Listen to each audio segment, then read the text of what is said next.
नमस्कार,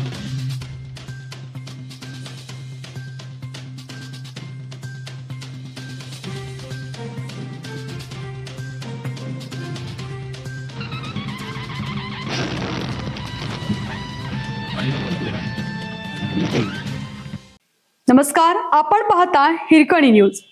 हिरकणी न्यूज प्रत्येक क्षण ताज्या घडामोडी आणि महत्त्वाच्या प्रत्येक बातमीसाठी नेहमी तत्पर. महापालिकेतील 175 कर्मचाऱ्यांना डबल पगार.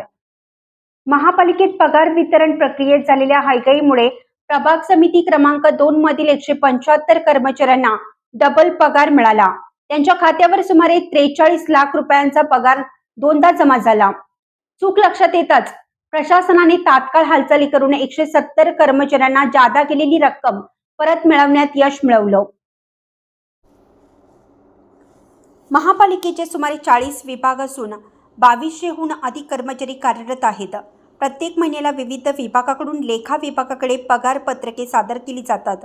सर्व विभागांची पगार पत्रके एकाच वेळी प्राप्त होत नसल्याने टप्प्याटप्प्याने पगाराची बिले तयार करून धनादेश काढले जातात.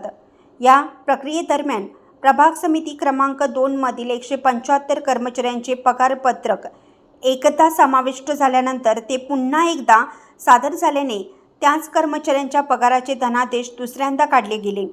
यामुळे संबंधित कर्मचाऱ्यांच्या खात्यावर सुमारे 43 लाख रुपयांची अतिरिक्त रक्कम जमा झाली. मात्र ही चूक लक्षात येताच प्रशासनाने तातडीनं बँक आणि संबंधित कर्मचाऱ्यांशी संपर्क साधून कारवाई केली. त्यामुळे सुमारे 170 कर्मचाऱ्यांच्या खात्यावर जमा झालेली अतिरिक्त रक्कम त्याच दिवशी परत घेण्यात यश मिळवलं. मात्र 5 कर्मचाऱ्यांच्या खात्यात जमा झालेली रक्कम त्यांच्या कर्ज खात्यामध्ये समाविष्ट झाल्याने ती तात्काळ परत मिळू शकली नाही. या कर्मचाऱ्यांकडून जादा मिळालेली रक्कम पुढील पगारातून वसूल करण्यात येणार आहे. हा प्रकार उघड झाल्यानंतर महापालिकेच्या आर्थिक व्यवहारातील तपासणी आणि नियंत्रण व्यवस्थेवरही प्रश्नचिन्ह निर्माण झालं आहे.